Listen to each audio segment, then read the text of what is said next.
A wonderful metaphor there for the way the Burlings' lives is interrupted by the massiveness of the Inspector.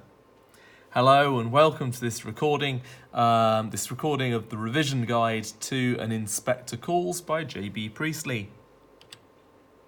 As normal, we're going to look at the two assessment criteria, that is AO1, understanding what the play is about and engage in its key ideas and attitudes, and AO2, its language, its form and structure, making reference to the effects that are created.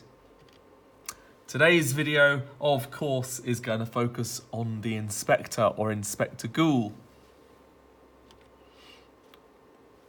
Let's take a look at then Priestley's use of stage direction. The Inspector is described as speaking carefully and weightily, an impression of massiveness and solidity and purposefulness. Priestley interrupts the celebration between Gerald and Sheila with a man who directly contrasts with the egotistical ramblings of Mr. Burling, the Inspector. Priestley changes the atmosphere completely as soon as he enters, a man of massiveness, so that the audience are immediately focused on him.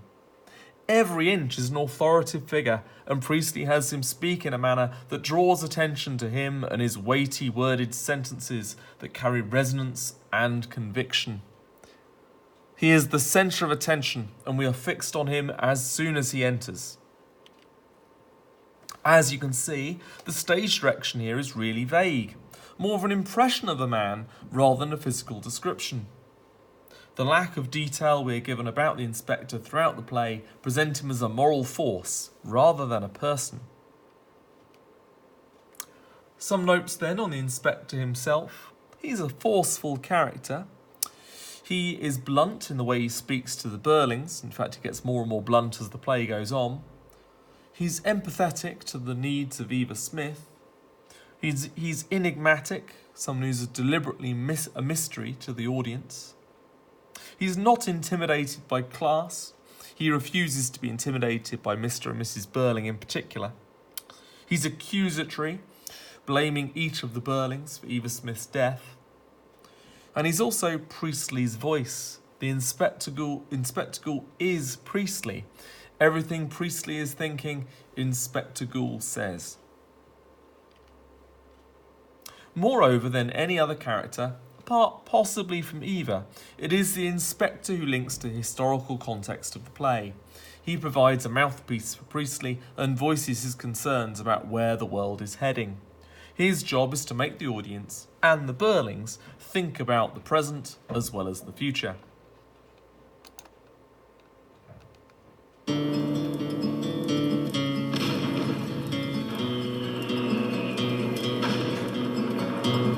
Written at the end of World War II, the horrors of war the audience knew, but cleverly said before the First War, when the troubles had just begun.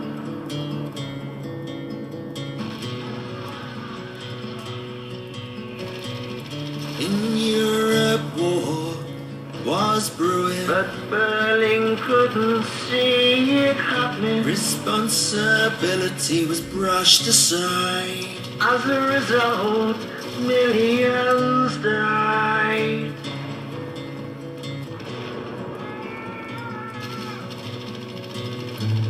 In the grip of great unrest, strikes and riots and suffrage protest, on the brink of 2 world wars, death, conflict, and working class poor.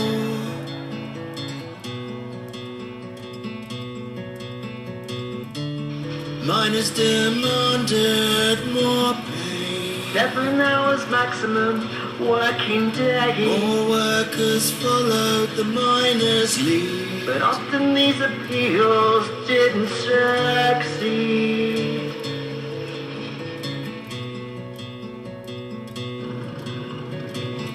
Cars and planes were being improved, but for the poor they seemed far removed. Burling, coasted up the Titanic. But in the Atlantic, an iceberg sunk it.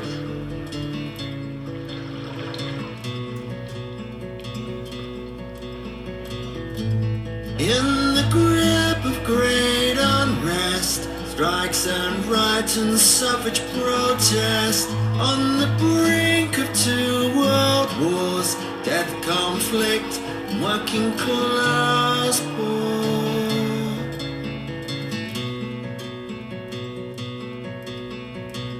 Socialism was on the rise. H.G. Wells tried to open people's eyes, but men like Berling said he was a crank. They feared that socialism would break the bank.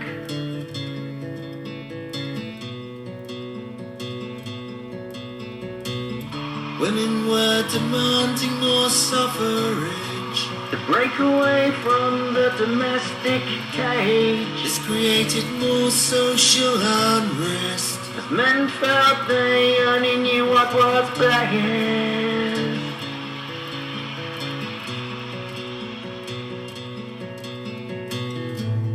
In the grip of great unrest, strikes and riots and suffrage protest, on the brink of 2 world wars, death, conflict, working class poor.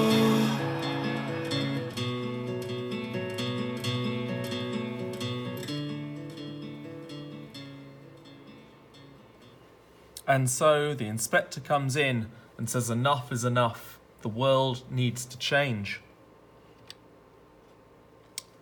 Now, with many of the characters, we can define them as either capitalist or socialist. I think in the inspector's case, it won't be too much of a surprise to know which side of this table the inspector goes on. Inspector Goole represents socialism. The inspector forces the Burlings to think about others and the effect they have on those they come across in life. Inspector Goole also represents Priestley. The inspector is the voice of the playwright himself. We call this a proxy or a mouthpiece. The inspector also represents anti-war feelings. Priestley hates war more than he hates capitalism. He sees capitalism as a cause of war as it promotes selfish thinking and the breaking down of society. Hence, the inspector says that if people don't change, there will be fire, blood, and anguish. Priestley sets up a morality play to teach the audience the consequences of sin. The inspector is the teacher of these morality lessons to the Burlings. It is the inspector who is the teacher of a good Christian society. Remember, most of the audience would have been churchgoers. Let's take a look at the context then of the play. Inspector Goole. His name clearly links to the supernatural, and Goole is a demon who takes revenge on the living for the wrong they've committed, particularly if this is against an innocent soul.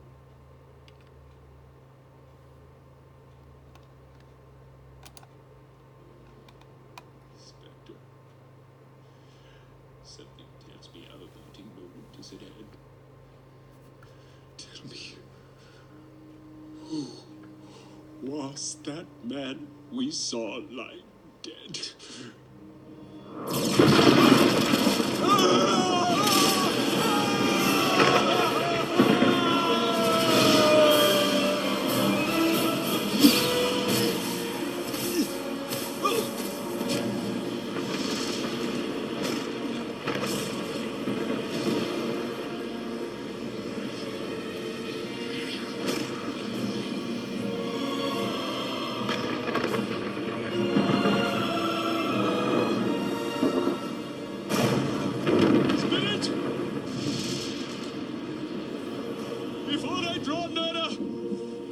Stone to which you point. Answer me one question. Are these the shadows of things that will be, or shadows of things that may be? Men's courses in life foreshadow certain ends. But if these courses are departed from, these ends will change. Isn't that so? No! No! Am I that man who lay upon the bed?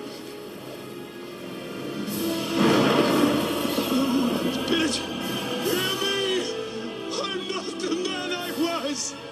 Why show me this if I'm past all hope? Spirit! Spirit, assure me that I may change these shadows you've shown me. Change them by an altered life. No, Spirit! No! No, Spirit!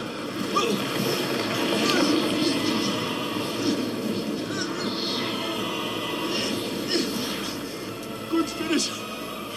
Help me! Spirit! Help me, Spirit!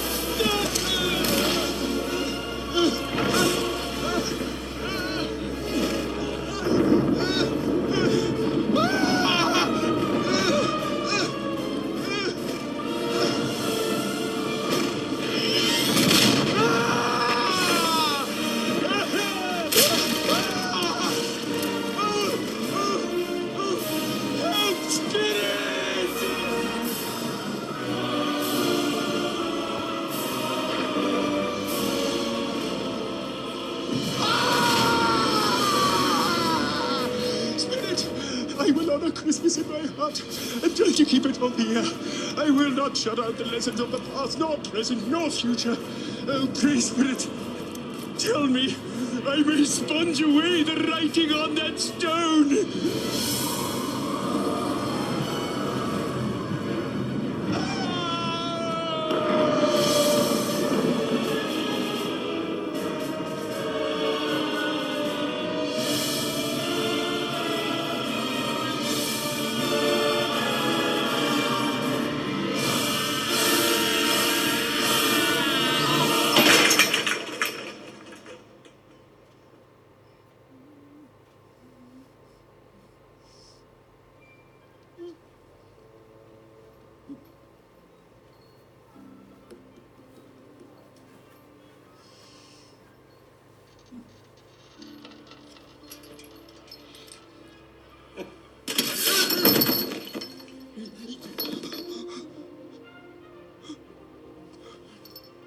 Yeah.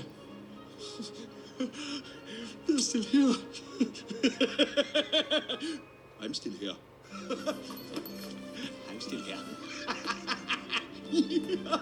I'm still here.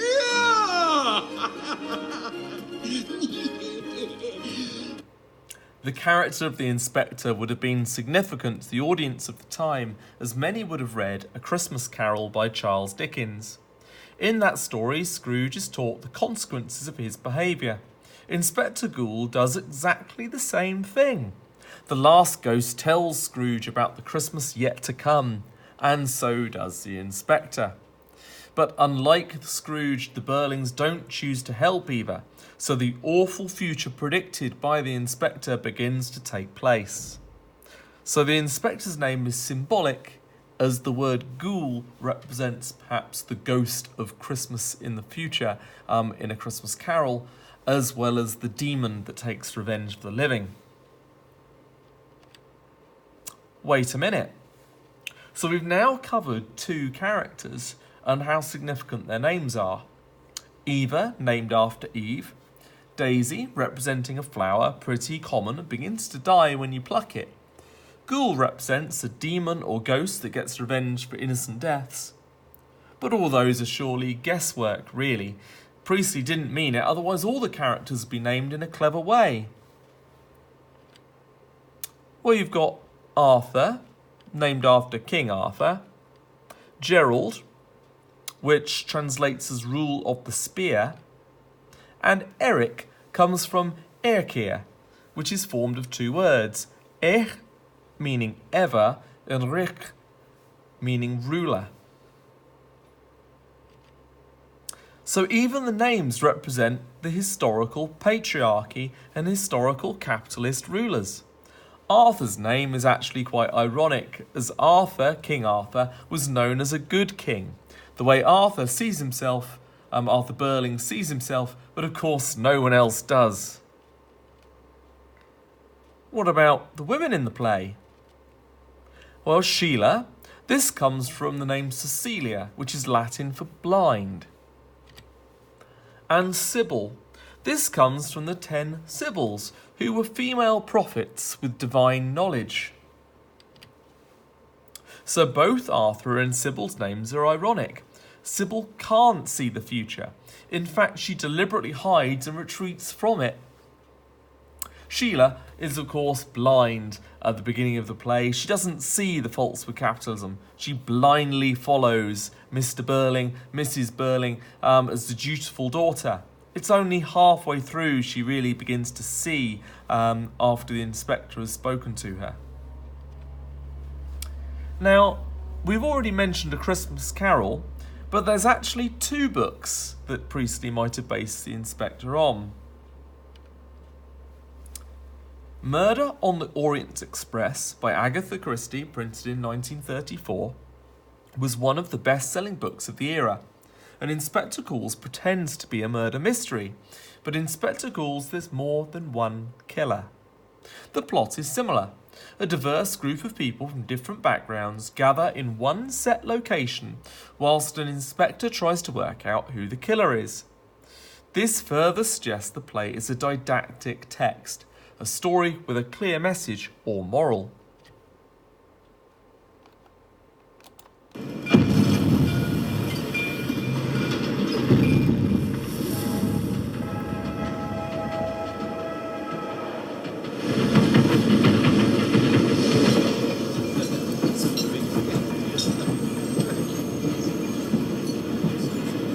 You know, there is something about that tangle of strangers, pressed together for days with nothing in common but the need to go from one place to another and never see each other again.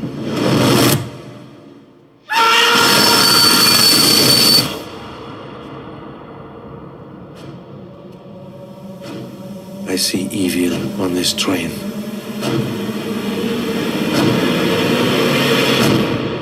A passenger has died.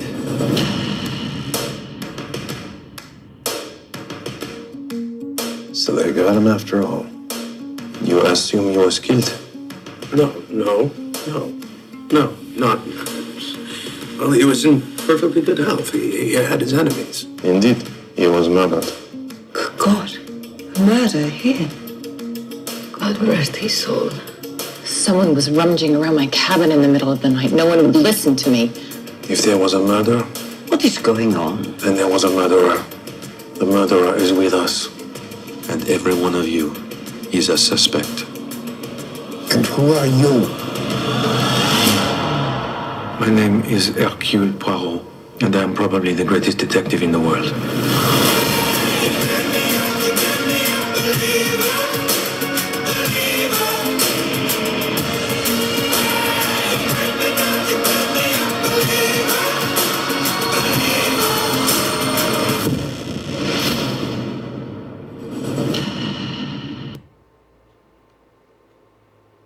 Let's take a look at the key events of the inspector in Act 1.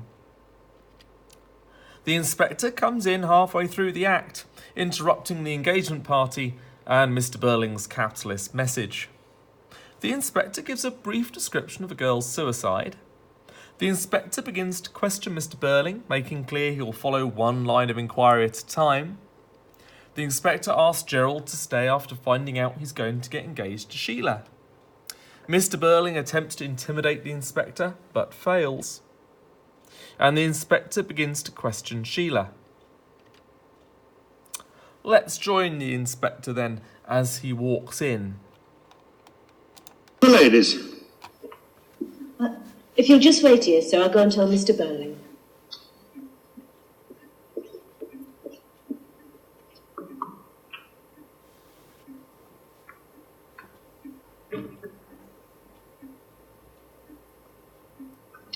An inspector? What kind of inspector? A police inspector. He says his name's Inspector Goole. Oh, I don't know him. Does he want to see me? Yes, sir. He says it's important. All right, then. He better show him in here. Yes, sir. I'm still on the benches. Probably something about a warrant. Sure to be. Unless, of course, Eric's been up to something. That would be awkward, wouldn't it? Very. Inspector Goole. Mr. Burling? Yes. Now sit down, Inspector. Thank you, sir. Have a glass of port or a little whiskey? Oh, no, thank you, Mr. Burling. I'm on duty.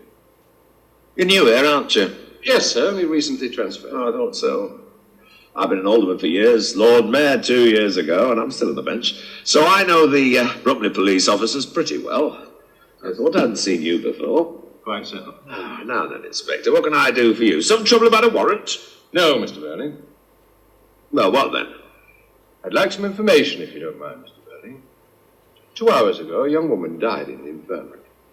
She was taken there this afternoon after swallowing quite a lot of strong disinfectant. Burnt her inside out, of course. My God. Yes, she was in great agony.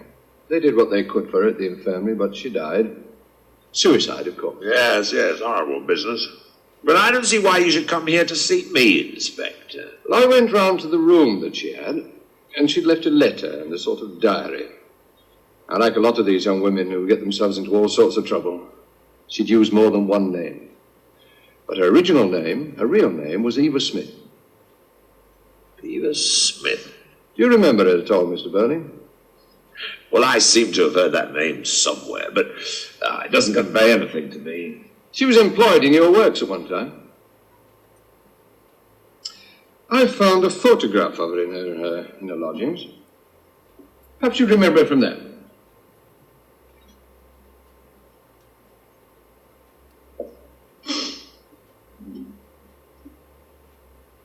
I think you remember Eva Smith now, don't you, Mr. Burling?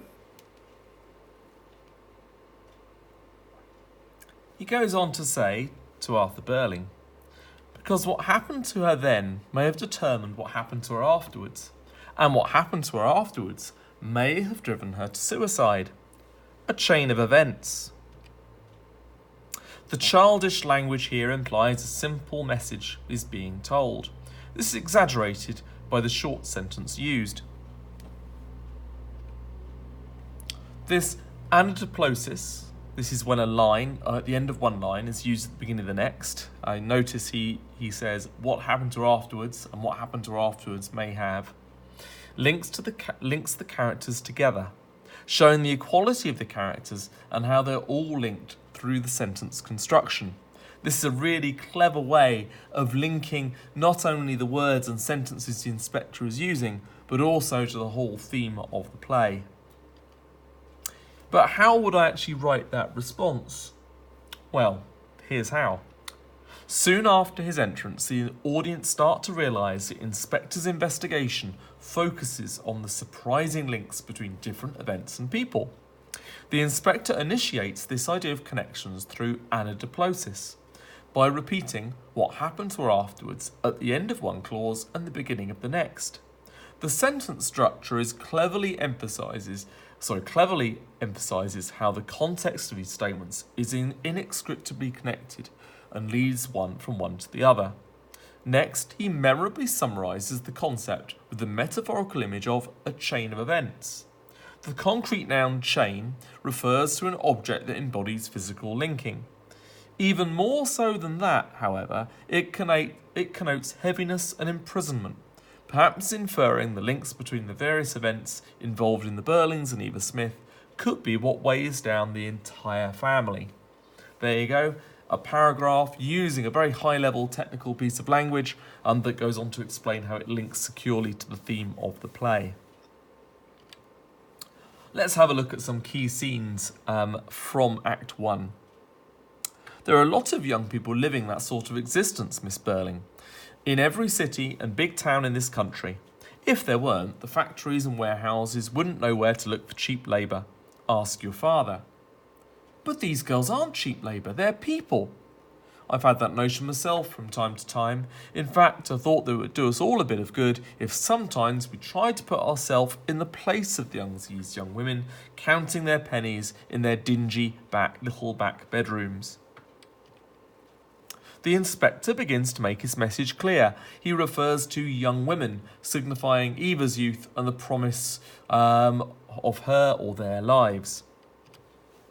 The tone here is derogatory and makes clear the inspector's disgust at Mr. Burling. The short monosyllabic response here indicates the inspector's rudeness to Mr. Burling and echoes the way the Burlings treat Edna. The collective pronoun here, us, reinforces the socialist message. The inspector reminds everyone that we are all the same.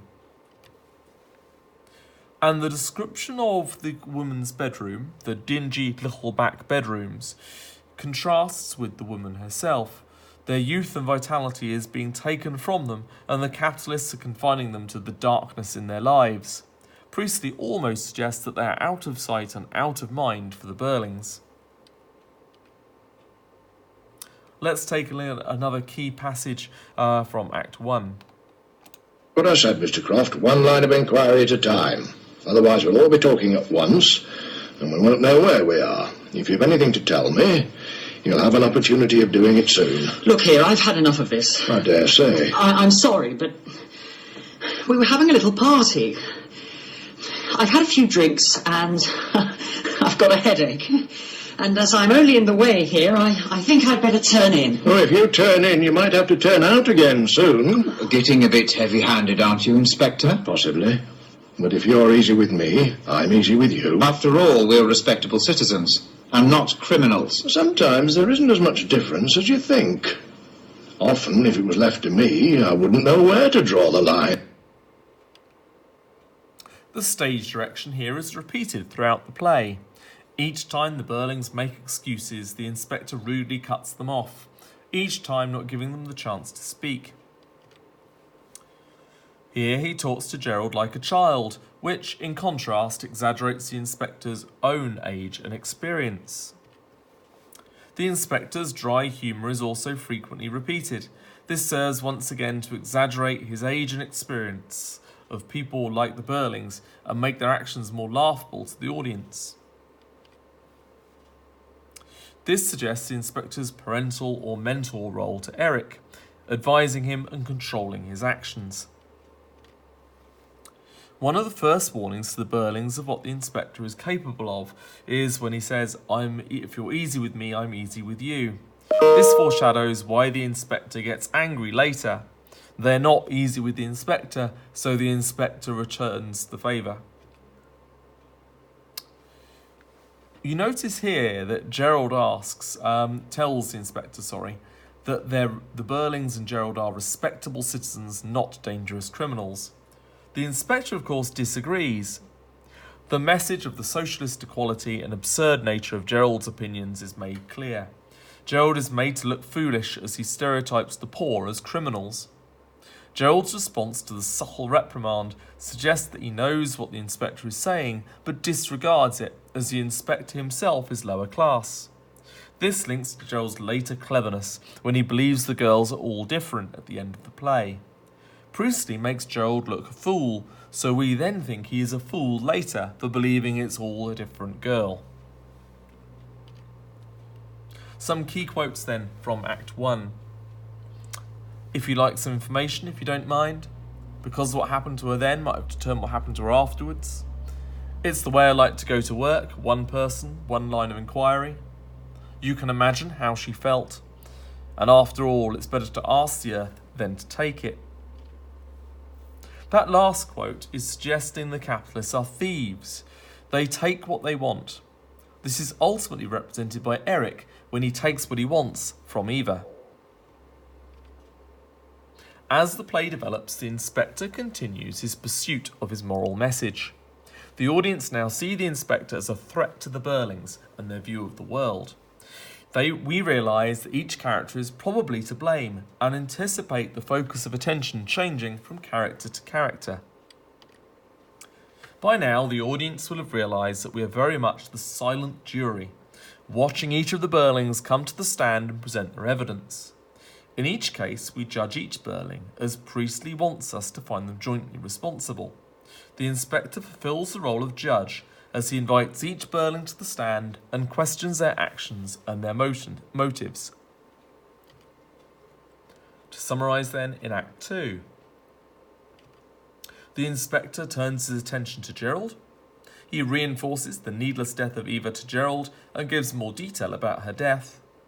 The inspector then questions Sybil Burling. His tone changes as Mrs. Burling repeatedly challenges his authority. And the inspector reminds us that Eva was going to have a child.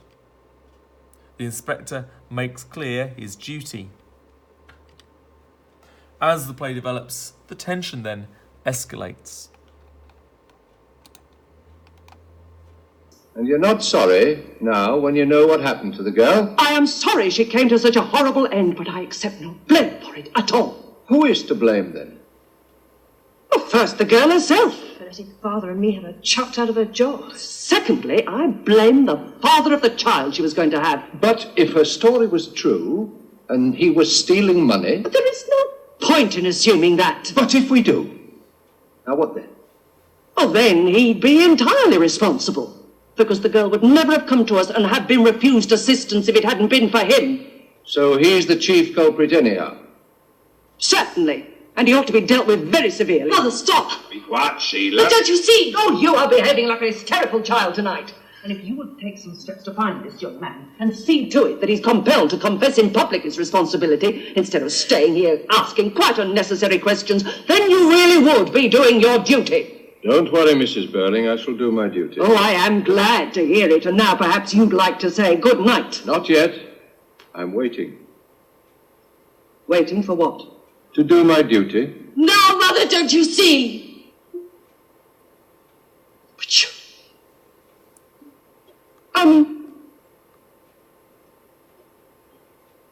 It's ridiculous. Inspector, are you trying to tell us that my boy is mixed up in all this? If he is, then we know what to do, don't we? Mrs. Burling's just told us. My God. I don't believe it. I won't believe it. Mother, I begged you and begged you to stop.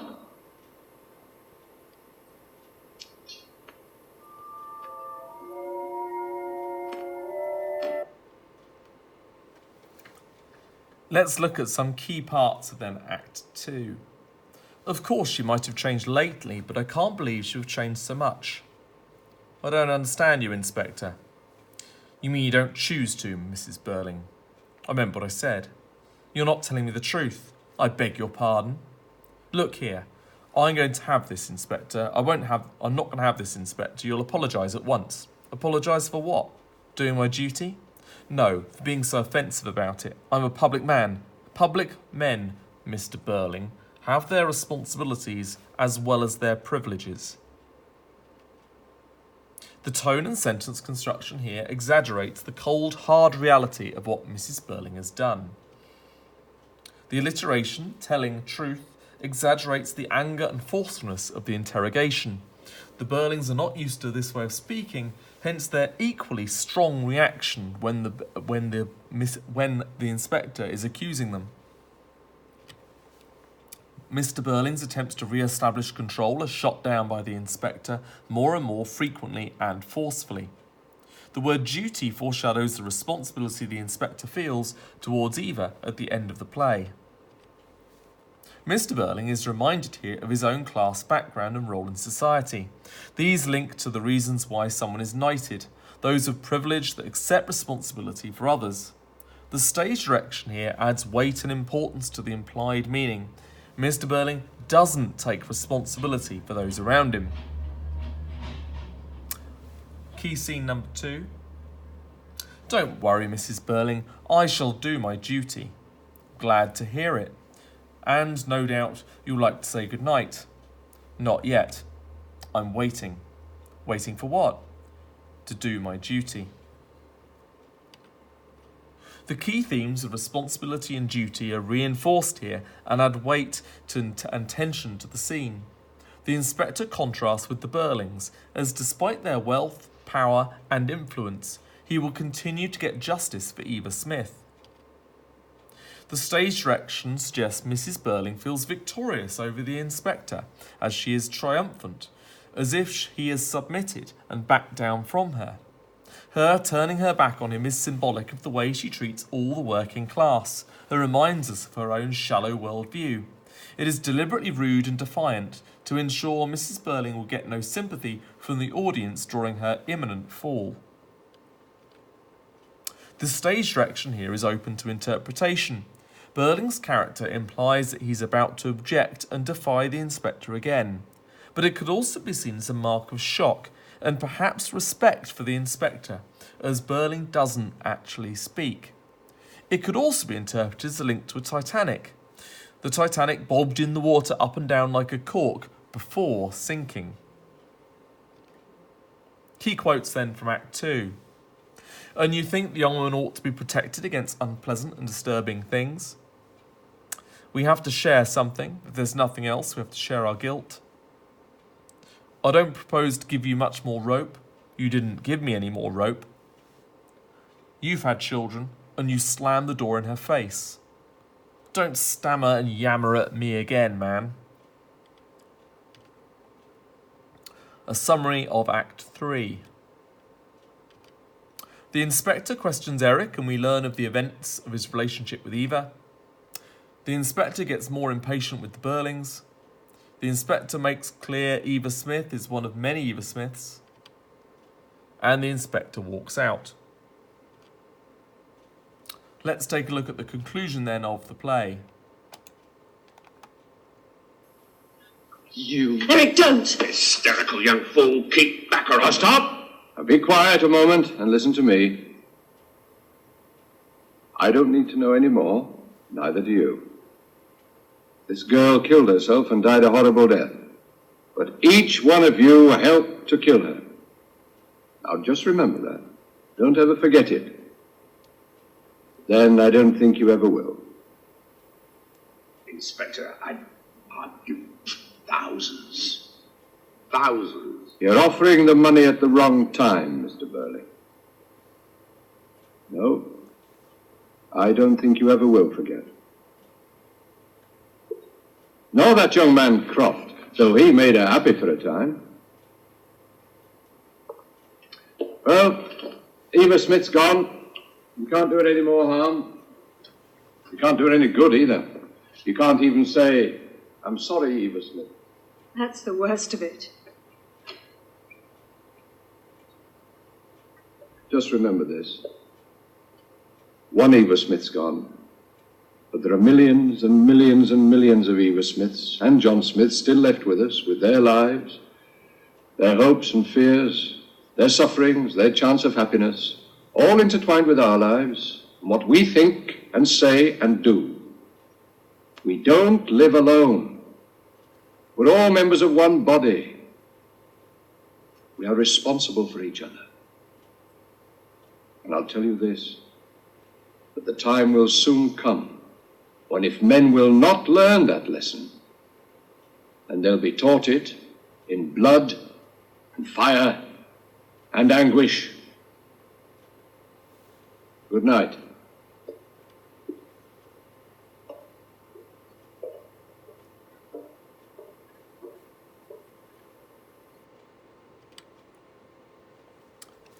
It's noticeable throughout the play that the inspector keeps referencing time. Why does the inspector keep looking at his watch and start to mention that he hasn't got much time? Is it to challenge us to think of the play in real time?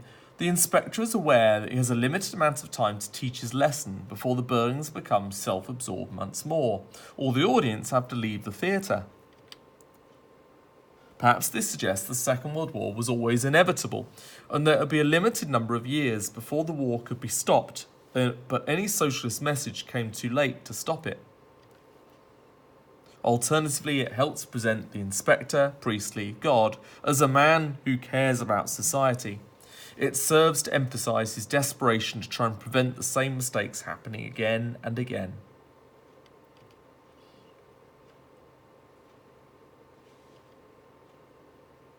Stop. I don't need to know any more. Neither do you. The girl killed herself and died a horrible death. But each of you helped kill her.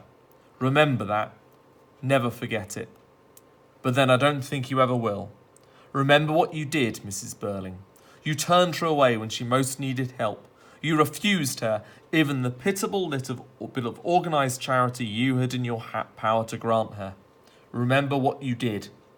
My God, I'm not right to forget. Just used her for the end of a stupid drunken evening, as if she was an animal, a thing, a person. No, you won't forget. I know, I had turned her out of a job. I started it. You helped, but you didn't start it. You started it. She wanted 25 shillings a week instead of 22. You made her pay a heavy price for that. And now she'll make you pay a heavier price still. Look, Inspector, I give thousands. Yes, thousands. The adverb masterfully makes clear the inspector's skill and dexterity when controlling the Burlings. The imperative or command stop suggests the force and anger of the inspector at the Burlings. It reinforces his almost godlike power over them. The inspector uses short, sharp statements here to make clear his points and hammer home his message. All subtle hints are gone as he forces the Burlings to hear an uncomfortable truth. The repetition of remember makes the lesson more powerful and intimidating as the stage direction forces each Burling to reflect under his spotlight.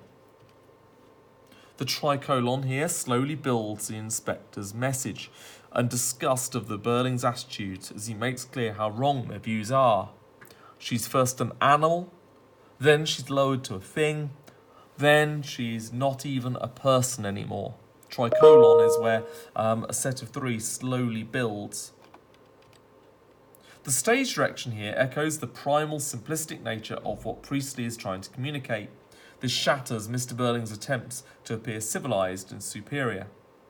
The word savage is a way of saying how almost animal-like the inspector becomes when he turns on Mr. Burling. One Eva Smith has gone, but there are many millions and millions of Eva Smiths and John Smiths still left with us.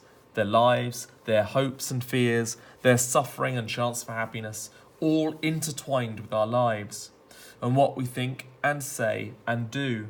We don't live alone. We are members of one body. We are responsible for each other. And I tell you that time will soon come if men will not learn that lesson. They'll be taught it in fire and blood and anguish. We don't live alone. Good night. Once again, we see the inspector use a list to develop Mr. the Burling's empathy with the socialist cause and cut through the drama of the scene to appeal directly to the audience. The repeated collective we repeats the idea that each of us is united together rather than individuals. This sudden reference to violence, with the word anguish, links to Priestley's hatred of war, a direct result of capitalism. The warning is clear. If we don't treat each other equally, then another war will come. Explore the different stage direction here. You can see I didn't read out about 6 to 7 lines as each character is described. What does each bit of stage direction tell you about each Burling's reaction to the inspector? Sheila is crying. Mrs. Burling collapsed. Eric is brooding. Mr. Burling, is the only one who's active. Look at the wording used, think what you would associate with that word, and then apply it to what you know about each of those characters. Priestley deliberately uses language from the Bible in the inspector's speech, and who better to say it, of course, than the inspector himself? We are all members of one body. So we, being many, are one body in Christ, and everyone members one of another. For we, being many, are one bread and one body. We are all partakers of that one bread. These are all quotes from the Bible. Christians who have read the Bible would know this, but what about the members of the audience who hadn't read the Bible? The same lines are used as part of the communion. The whole congregation would chant these lines so everyone would fully understand Priestley's, the inspector's, Christian message. Even if they didn't read the text in the Bible, they would have heard this every Sunday at church. Remember, at this time, nearly everybody went to church on a Sunday. The writer's purpose. It is important to remember that Eric and Sheila are the same age as the audience's parents. Remember, the play is set in 1912, but is shown in 1945. That means they failed to learn the inspector's lesson during the First World War, and so the next generation must be taught it again. Priestley hoped that this time they would listen. The inspector is Priestley, his mouthpiece in the play. His presence and power transcend the other characters, and he sees and knows everything. His presence alone makes each of the other characters confess. He is the tool by which the message of socialism and anti-war sentiment is taught. Some key quotes then from Act 3. I don't want it from either of you, settle it afterwards. This girl killed herself. Eva Smith's gone, you can't do any more harm. You can't even say I'm sorry, Eva Smith. Let's look at possibly the most important quote in the entire play. If men don't learn this lesson, they'll be taught it in fire and blood and anguish. The men that's being referred to here isn't just mankind. It is also a reference to the violent aggression that starts a war. It could also suggest the male capitalists that profit from war. This links to Berling's words of hard-headed men of business. Berling owns a clothing factory. Who do you think makes clothes for the soldiers? Berling directly profits from war. So yes, he will have a fantastic future when war starts. The noun fire links to God's biblical anger, as if the human race needs cleansing, but it also links to destruction and death caused by war. The blood references the impact of war and the innocent blood that will be spilt if we can't live together. And anguish challenges us to think of the emotional context of the inspector's message. It links back to Eva's death, but it also links to the feelings the Berlings have experienced during the interrogation. Priestley wants us to think about the physical and psychological harm that capitalism causes. Audience reactions in 1945. What would they think of the inspector? Priestley's mouthpiece begins the play as a typical inspector. He is working class and so would be disliked by the majority of the audience as a man who is not intellectual or educated and can be quite coarse. A man who lacks social grace. The cleverness here is that Priestley starts the play with the inspector embodying stereotypes of being a police inspector. But the audience quickly appreciate the way the inspector clearly is cleverer, smarter, and more mature than all of the characters on stage. By the end of the play, we like the inspector as he plays a parental role in the play. He's the perfect parent to the Berlings and treats them firmly but fairly. It is the fact that he keeps the exact same purpose all the way through that makes us respect and listen to his message at the end of the play. Let's look then at some key quotes from the inspector. At the beginning of the play, the inspector is presented as an authoritative figure. There is also some early signs that he may not be all he seems.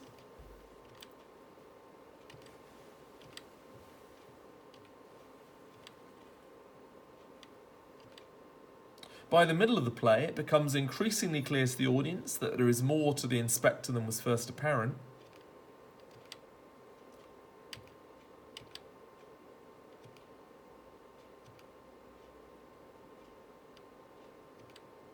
And by the end of the play, it seems much more likely the inspector was a supernatural force and not a real policeman. Others say simply the voice of JB Priestley, a socialist construct written to speak directly to the audience of 1945 and demonise capitalism.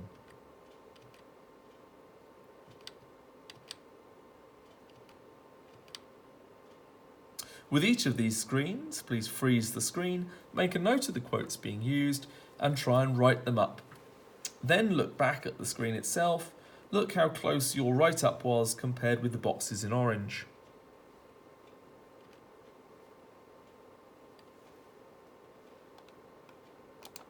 Remember this. There are millions and millions of Eva Smiths and John Smiths still left with us with their lives and hopes and fears. There's suffering and chance of happiness all intertwined with our lives and what we think and say. Eric's been treated like a child all his life. Gerald's been found out of cheating on his wife. Sheila's exclaiming to drink to their health. Mr. Berlin's main concern consists of wealth. Mrs. Berlin's hiding all her confessions. Inspectors arrive to teach them all a lesson. Edna can only listen, no decisions. Eva suffered from a result of capitalism. Starting off with Sheila and her so protective views. Her darling just won't hear her, keeps her locked up from the news. Then comes the inspector who just takes down all his rules. Feeling full of massiveness, solidity and ghouls. Easy JB Priestley, just say metaphorical. Trying to change the people, trying to gain a better world. A physical embodiment of all we try to hide. Eva is the problem up to 1945.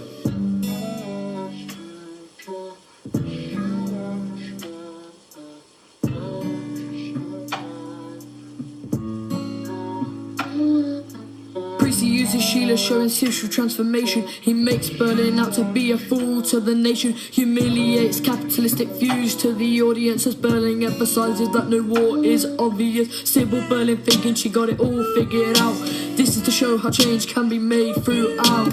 Priestley's message is conveyed in the play. Deep into his writing we discover all the pain. You understand what's wrong when a Berlin starts to say nothing's going wrong. Well, shut up, you're insane. Uses dramatic irony to help us understand corrupt social hierarchy, leaving more demands. If the lesson on equality is not learned, they'll be taught in fire, blood and anguish, they'll get burned.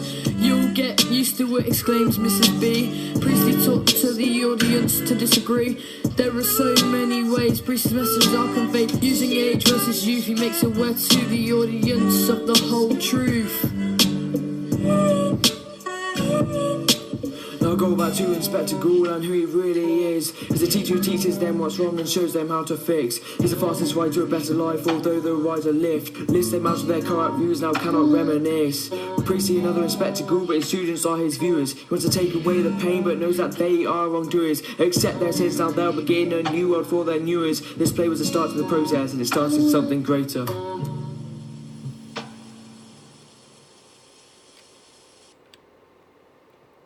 Let's move on then to our exam essay guidance. Remember, this is a morality play. It is trying to teach us the message of socialism through the use of the inspector. The inspector is not real. He is a construct built to represent Priestley.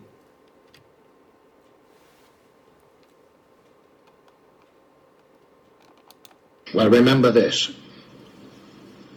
One Eva Smith has gone.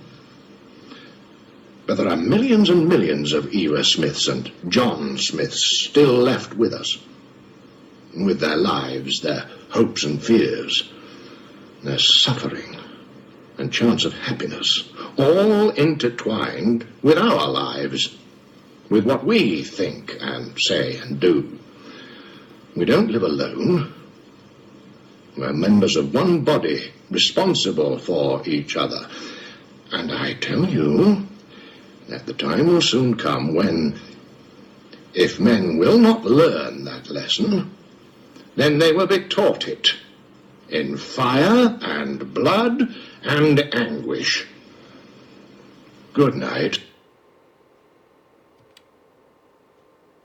As an exam candidate, you'll practice how to write exam answers in lessons. You know how much you can write in the time limit, so need to think about how many quotes you could get through in that prescribed time. It is a balance between the number of quotes or points you can make about the character, but also the depth of your ideas and quality of what you want to say. One of these examples is better quality than the other, but it also takes longer to write and doesn't give anywhere near the same level of detail that the whole passage does. Yes, the top one would take less time to write, but the bottom answer certainly gives more detail and explains a quote in 2 sentences.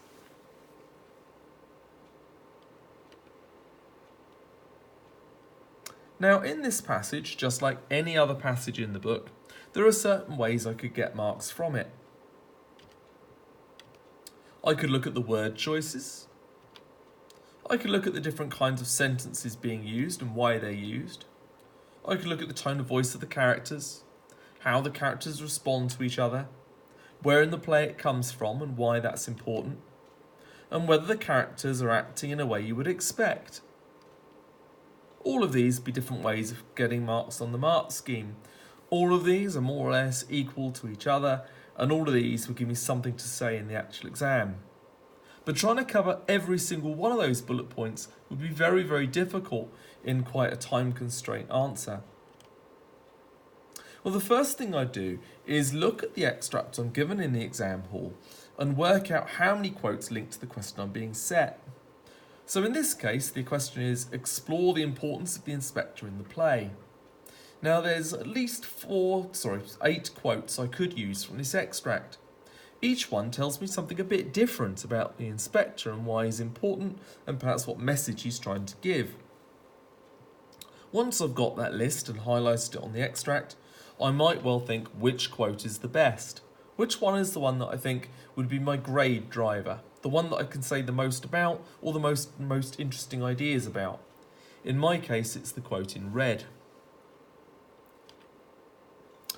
I then need to use all of these quotes, but spend most of my time on my quote in red to make sure that's where my depth of detail comes from, that's where my depth of understanding comes from. If I was to do that, this might be how I write my answer. I'm going to read it out now, and then I'll dissect it. I'll look at how actually this answer is formed. By the play's conclusion, we see the inspector slowing down and directing his attention to the audience. He reminds us one Eva Smith has gone and dramatically pauses to force us to reflect on her death and life. He follows this with the repetition of millions to confront us with the awful truth that there are many members of the working class that will suffer unless capitalism changes its ways. The inspector, Priestley, lists the qualities each individual has: lives, hopes, fears, suffering, to turn the members of our society into real people rather than numbers. Priestley cleverly suggests the past and the future with an oxymoron, hopes and fears, which further embed the idea that we can still change in the future if we want to. A cleverly linking then to the inspector, to A Christmas Carol and Scrooge. Ultimately, the inspector leaves us with a stark warning. If men do not learn, they will be taught it in fire and blood and anguish, which confronts us with the fact that World War II will follow unless we change. He uses the word men to clearly suggest the rulers of the patriarchy are responsible, and people like Arthur will directly profit from war. The inspector also shows us that his meaning is clearly communicated to the audience. We are left enthralled by the words that the inspector leaves behind as he walks off stage. Let's break this answer down slightly. First off then, in my first sentence, I clearly state where in the play this scene comes from and how it links to the theme or character. It's quite a long sentence, but I want to make clear why I think this part of the book or play was chosen. I follow that up with a couple of short PE paragraphs. I select 1 or 2 quotes from the extract and I explain each one of them in a sentence or so. I need to check that I don't repeat myself because I want to say something different about each of the quotes I choose. And the way of doing that, of course, is knowing the characters or play well enough so I have enough things to actually say. I then spend about half this paragraph analysing a particular word from one of my PE paragraphs or one of my longer quotes.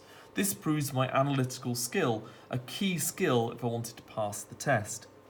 If you look at how much I've written about my key quote, you'll notice it does form about half my answer. This is where I'm explaining my points and making sure I've got the depth of understanding the examiner's asking for. I've added a bit of comment on tone and sentence structure to make clear I know it's a play, not a book. This also shows that I'm not just looking at language, I'm looking at the fact it's being performed and I'm looking at the sentence construction being used. I always finish my paragraphs with a link to the reader, or in this case the audience, and check my response to make sure I link to the reader and writer regularly. I want to use words like we or us in my answer all the time. I also want to link to the word Priestley as regularly as I can. Now let's look at a full answer. This then gives a full response to the question, how important is the inspector in the play Inspector Goole? At the beginning of the play, Priestley presents the inspector as an authoritative figure. For example, he takes charge massively, dominating characters such as Arthur Burling early on, usually restricting himself to short, factual sentences, such as her real name was Eva Smith, and she was employed at your works at the time. The syntax used by Priestley in these early comments help add authenticity to the sense he is a real policeman, presenting facts and investigating a case. Nonetheless, even in Act 1, Priestley provides early clues to the audience that not everything may be as it seems with the inspector, whose name alone carries an interesting double meaning. Despite a different spelling, Goole is phonetically identical to Ghoul, which is a demon with a very particular purpose, to avenge the unjustified death of another. In this paragraph then, I'm exploring the name, Inspector Goole. I'm looking at about 3 quotes there and thinking about why Priestley uses the words he does. Paragraph 2. With events developing in Act 2, it becomes increasingly clear to the audience that there is more to the inspector than first apparent. He speaks less like a real police inspector with greater frequency, lecturing the others with, "We have to share something, we have to share our guilt." The word share is very much at the heart of the play, the socialist ideal that everyone should help and support each other. As his focus shifts away from the factual and further towards aspects of morality, Priestley also increases the sense of mystery around where the inspector has actually come from. When Sheila states, "I don't understand about you," the inspector replies calmly, "There's no reason why you should." The stage direction calmly is interesting, as it ensures the actor playing the part delivers his line enigmatically, possibly even with a somewhat sinister undertone. The reference could be the inspector is beyond comprehension of ordinary people. He certainly seems to have some kind of power, knowing things he couldn't possibly have known, such as Eric's drinking habit. You notice the word calmly is analysed and explained, and there is a quite subtle reference to the tone of voice being used, with sinister undertone being used here. We can see this candidate is not just telling us the events of the play, but saying why language is used and what effect it has on the reader. By the end of the play, Priestley invites the interpretation that the inspector is indeed a supernatural force, not a real policeman. He is noticeably rushed in Act 3, stating, "I want to get on, and I haven't much time." There is a real sense of urgency about him in this act.